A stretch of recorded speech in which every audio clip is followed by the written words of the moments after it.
É, as reflexões que eu quero fazer hoje estão no capítulo 7 do Evangelho segundo o Espiritismo,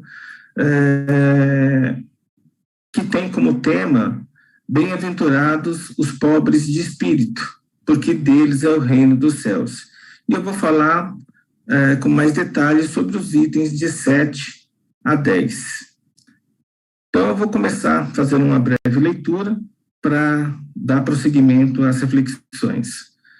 O trecho que eu vou ler está no Evangelho de Mateus, capítulo 5, verso 3. Bem-aventurados os pobres de espírito, porque deles é o reino dos céus. Bem, esse trecho que eu acabei de ler faz parte de um sermão que é descrito em Mateus. Jesus fez, na verdade, 4 grandes sermões, discursos, que estão listados nos evangelhos. O primeiro foi o Sermão da Montanha, que ele fez às margens do lago da Galileia, mas ele fez mais 3. Um no cenáculo, que é na ceia, que foi durante a ceia. O outro que ele fez no templo. E o último que ele fez no Monte das Oliveiras, também conhecido como o Sermão Profético. Mas o Sermão do Monte, ou o Sermão da Montanha, é o mais conhecido e aquele que traz mais ensinamentos. E nesse sermão, ele fala, então, um dos ensinamentos é sobre as bem-aventuranças. E o que seriam essas bem-aventuranças? Bem, bem-aventurança é uma espécie de bênção, de felicidade, de prêmio. Então, normalmente, o intento começa com a palavra bem-aventurança, depois é colocado uma condição, e se essa condição for atendida, você recebe, então, a bem-aventurança, o prêmio propriamente dito. Jesus, ele foi um grande professor, e isso está claro nos evangelhos. Ele usou diversas técnicas de ensino, as mais conhecidas as parábolas, as preleções, as dramatizações, as comparações, exemplos que ele utilizava. E nas bem-aventuranças, ele usa a técnica da poesia hebraica, que é justamente as bem-aventuranças. Ele, então, nos traz, nesse sermão, 9 bem-aventuranças, que nos servem como um roteiro de iluminação, um roteiro de santificação. Ou seja, todos nós, espíritos encarnados, ganhamos de Jesus esse mapa, esse roteiro de caminhada, onde nós devemos trabalhar todas essas bem-aventuranças de maneira simultânea, mas nós só conseguimos conquistar dominar uma, quando já conseguimos fazer isso com a bem-aventurança anterior. Então, é como se fosse uma escada, onde você só consegue dominar um degrau quando você já dominou o anterior. Mas nós trabalhamos todas as bem-aventuranças simultaneamente. A primeira bem-aventurança é justamente o tema desse capítulo e o que eu quero refletir sobre hoje. Bem-aventurados os pobres de espírito, porque deles é o reino dos céus. Mas tem a segunda bem-aventurança, que nos diz que bem-aventurados os que choram, porque serão consolados. Temos a terceira bem-aventurança: bem-aventurados os mansos, porque esses herdarão a terra. Temos ainda a quarta bem-aventurança: bem-aventurados os que têm fome e sede de justiça, porque serão saciados. A quinta: bem-aventurados os misericordiosos, porque estes receberão a misericórdia. A sexta: bem-aventurados os puros de coração, porque esses verão a Deus. A sétima, bem-aventurados os pacíficos ou pacificadores, porque esses entrarão no reino de Deus. A oitava, bem-aventurados os que são perseguidos por amor, pela prática do amor ou da justiça, porque esses também terão o reino de Deus. E a nona, bem-aventurados os que são perseguidos pelos ensinamentos de Jesus, porque esses serão recompensados no reino de Deus. Bem, então são 9 bem-aventuranças. Em algumas literaturas são listados como sendo 8, porque as 2 últimas são bem-aventuranças de perseguição, às vezes são listadas como sendo uma única, mas é só questão aí de numeração. E nós devemos trabalhar todas. O problema é que nós primeiro precisamos conhecer as bem-aventuranças e entendermos cada uma delas. E esse entendimento é que complica um pouco, porque nós tendemos a fazer uma leitura literal da bem-aventurança, quando, na verdade, Jesus, como grande mestre que era, trouxe em cada uma delas muito conhecimento, só que não está visível para todos, porque cada um vê de acordo com a compreensão, com a consciência que tem. Então é isso, né? As bem-aventuranças é um roteiro, um mapa de caminhada até o reino de Deus, entendendo como o reino de Deus ou o reino dos céus, um estado de consciência e não um local no espaço-tempo, um estado de consciência onde nós estamos em sintonia, em ressonância plena com o divino. Bem, voltando para o estudo da primeira bem-aventurança, bem-aventurados os pobres de espírito, porque deles é o reino dos céus.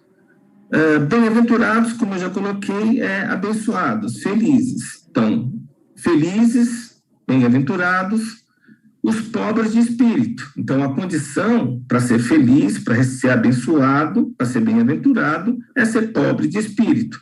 Então, felizes os pobres de espírito, porque deles é o reino dos céus. Ou seja, eles um dia vão estar em sintonia com o Pai. Mas, então, a condição ser pobre de espírito, o que seria?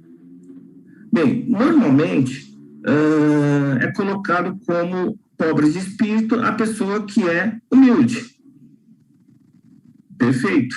Então, seria felizes aqueles que são humildes, porque deles é o reino dos céus. Legal. Mas humildade, a gente precisa entender bem o conceito, porque é comum a gente trazer humildade como um sinônimo de modéstia. E, em alguns casos, dependendo do contexto, pode ser aplicado, mas não no contexto dessa bem-aventurança, porque modéstia é falta ou carência de vaidade. E não é isso que a bem-aventurança nos traz. A bem-aventurança aí, no caso dos pobres de espírito, é aquele espírito que é simples, porque reconhece suas limitações, as suas imperfeições e sabe que precisa trabalhar nessas imperfeições para um dia estar no reino de Deus. Então, o que Jesus está nos dizendo aí é que precisamos reconhecer as nossas limitações, as nossas fraquezas e trabalhar nelas para que possamos um dia alcançar o reino de Deus. A humildade, então, é o segredo para a gente dominar essa primeira bem-aventurança. Ou seja, reconhecer que somos imperfeitos, que podemos melhorar. E a humildade aí, então, serve de equilíbrio para o amor próprio, que é o mote da primeira bem-aventurança. Porque nós precisamos nos amar até para atender o mandamento maior que Jesus nos trouxe: amai ao Pai sobre todas as coisas e amai ao próximo como a nós mesmos. Ou seja, para amar ao próximo, eu preciso me amar. Só que eu preciso me amar em equilíbrio. E para amar em equilíbrio, eu preciso controlar o orgulho e a vaidade. E o segredo para isso é a humildade.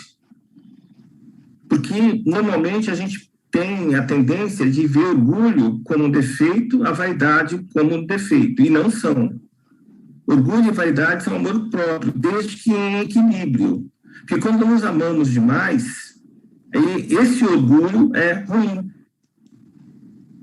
E aí, esse orgulho ruim, porque nos amamos demais e por isso tendemos a nos achar melhor que os outros, acaba transformando um outro defeito do nosso ego, outra manifestação do nosso ego, que é a arrogância. Então, sim, devemos nos orgulhar das coisas que já conseguimos, do que temos, do que somos, mas sem nos achar melhor que o outro em qualquer coisa, porque não somos. Devemos ser humildes. A vaidade é o contrário. Nós nos amamos de menos e procuramos no outro, no próximo, o amor que nos falta.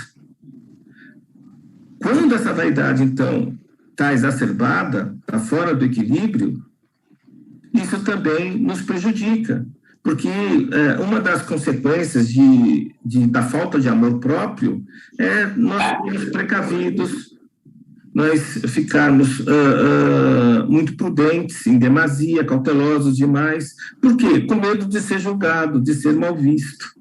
E isso pode, né, acabar nos levando a ser impacientes, intolerantes, irritados com o nosso próximo, porque temos medo de performar, de fazer algo e ser julgado por isso. Enfim, tanto o orgulho como a vaidade, então, são qualidades boas se estiverem em equilíbrio. Né? O orgulho é nos amarmos e nos orgulharmos pelo que temos e somos, e a vaidade é nos amarmos no sentido de estarmos bem conosco mesmo, né? Cuidando do nosso corpo, do nosso espírito, estando satisfeitos por nós mesmos. Só que para manter o equilíbrio entre o orgulho e a vaidade, nós temos que cultivar a humildade. Agora, é aí que está o problema, né? Como nós conseguimos, então, detectar, né, um orgulho demais ou vaidade demais, né? O amor demais ou o amor de menos em nós. Como encontrar o caminho dessa verdade, o caminho do meio? Vou fazer uma segunda leitura para ilustrar isso. Naquele tempo, respondendo Jesus, disse: graças te dou, ó Pai, Senhor do céu e da terra, que ocultastes essas coisas aos sábios e prudentes, e a revelastes aos simples e pequeninos. Essa leitura está em Mateus, capítulo 11, verso 25. Então, o caminho, né, o que Jesus está querendo nos colocar aí, para a gente encontrar a verdade e, com isso, a humildade, para mantermos orgulho e vaidade em equilíbrio, é reconhecer a presença do divino em tudo, em nós mesmos e em tudo o que nos cerca. No nosso próximo, nos animais, nos vegetais, né, na matéria que está em torno de nós, nos planetas, galáxias. Desenvolver esse sentimento do Pai presente, em todo tempo e lugar. O erro dos incrédulos, dos ateus, é porque eles querem ver a presença, sentir, ouvir a presença do divino. Só que eles não veem de maneira adequada, eles não ouvem de maneira adequada. Eles não sentem de maneira adequada. Por isso que Jesus coloca aqueles que têm olhos de ver, que vejam. Aqueles que têm ouvidos de ouvir, que ouçam. Por quê? Porque o mais fácil para nós, inclusive para os incrédulos, para os ateus, é ver, mas de maneira simplificada, ou seja, confundindo ver com o olhar. É ouvir sem atenção, que acaba sendo o escutar. Ou seja, quando olhamos, nós podemos olhar algo e não ver. Quando escutamos, podemos escutar algo, mas não ouvir. Porque tanto o ver como o ouvir requerem atenção, concentração, processamento. Porque senão eu posso olhar e não ver. Eu posso escutar e não ouvir. Então, a primeira coisa, né, que precisamos, então, trabalhar em nós é reconhecer que nada sabemos, que por mais que tenhamos estudado, feito cursos, nós precisamos mais, ampliar ainda mais a nossa consciência, para poder reconhecer assim o divino em tudo. E treinar a nossa visão, que é o olhar com atenção, e o nosso ouvir, que é o escutar com atenção.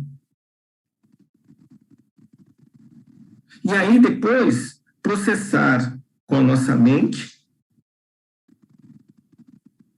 e sentir com o nosso coração. Então, a receita de bolo para sermos humildes e dominar essa primeira bem-aventurança é reconhecer que precisamos mais ser, procurando estudar, ampliar a nossa consciência, procurando desenvolver a prática da visão e do ouvir, do ver e do ouvir, que é o olhar com atenção e o escutar com atenção.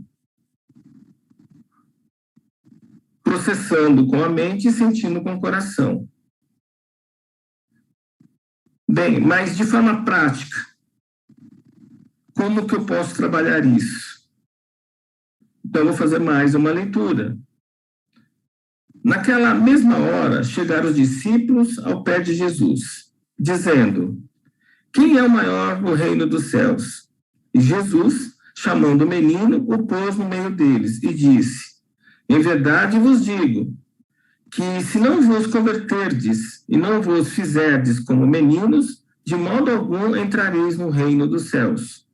Portanto, aquele que se tornar humilde como este menino, esse é o maior no reino dos céus. E qualquer um que receber em meu nome um menino, tal como este, a mim também me recebe. Esse trecho está em Mateus, capítulo 18, versos de 1 a 5. Bem, Jesus está aí, nesse pequeno trecho, nos dizendo como que nós podemos, né, desenvolver a nossa visão, o nosso ouvir, o nosso sentir. Então, se eu fosse colocar de maneira prática, primeiro, trabalhar a nossa fé. E a fé, né, seria a confiança, né, desenvolver uma confiança no divino, na sua existência, aceitando a sua justiça. É uma fé cega mesmo. Ah, mas Kardec não nos disse para ter uma fé raciocinada? Sim, uma fé raciocinada em tudo. Mas no divino, como de início é difícil, porque nós somos ínfimos, relativos, fica difícil entender o absoluto, devemos simplesmente, para início, ter uma fé cega, acreditar no divino, na divina providência, que ele é a causa de tudo que nos acontece em torno de nós. A causa inicial de tudo é o divino. Ter essa fé cega, mas raciocinada para todo o resto, para evitar, né, a fé cega, para evitar a idolatria, as crenças, os dogmas, enfim. Então, primeira coisa, fé no divino, acreditar em Deus. Muito estudo refletido, justamente, né, o reconhecimento que nada sabemos, para desenvolver justamente o ver e o ouvir. Muito estudo, mas refletido. Não é só ficar lendo livros, fazendo cursos, vendo vídeos. Estudar e refletir, analisar, pensar, porque aí sim a informação vira conhecimento.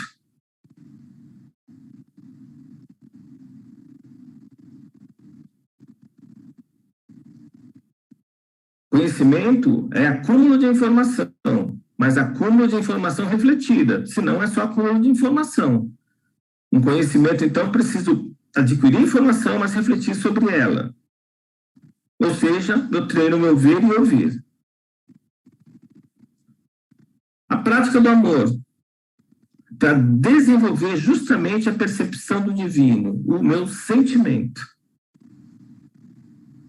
Então, trabalho a fé no divino, a fé cega, num primeiro momento. No segundo momento, eu estudo de maneira refletida. E num terceiro momento, eu pratico o amor. Aí eu desenvolvo a minha percepção e o meu sentimento do divino, que acaba, no final, né, permitindo que eu não precise mais da fé cega para justificar o divino. Porque eu vejo o divino, eu ouço o divino em tudo que me cerca.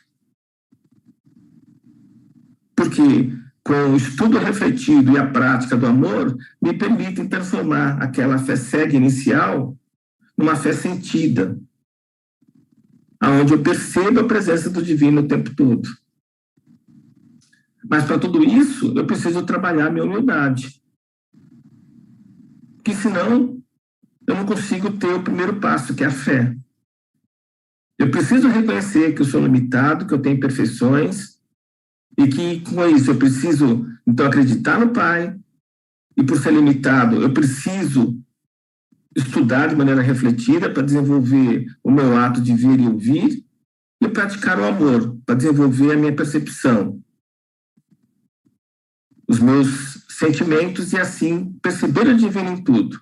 E aí, para concluir, para eu conseguir me iluminar, me santificar, né, me sintonizar com o reino de Deus, como prevê a bem-aventurança, a vivência diária, com disciplina, determinação, coragem, consciência, todos os ensinamentos de Jesus. Ou seja, ter a fé, ter o estudo refletido, ter a prática do amor em tempo integral. Não só quando eu estiver na casa espírita, ou quando eu estiver no meio da minha família, não. O tempo todo eu vivencio a fé, o estudo refletido e a prática do amor. Aí sim, eu consigo, porque eu estou sendo humilde, alcançar o reino de Deus. Que possamos, então, né, lembrar, então, que eu preciso trabalhar todas as bem-aventuranças, mas tudo começa com essa primeira bem-aventurança. Bem-aventurados, né, abençoados, felizes, aqueles que são humildes, que reconhecem suas limitações, as suas imperfeições, porque deles é o reino dos céus. E para eu conseguir essa condição de ser humilde, né, eu preciso, então, trabalhar a minha fé, estudar de maneira refletida, praticar o amor e vivenciar esses 3 primeiros passos de maneira contínua, diariamente. Que possamos sempre manter isso em nossa mente. Que assim seja.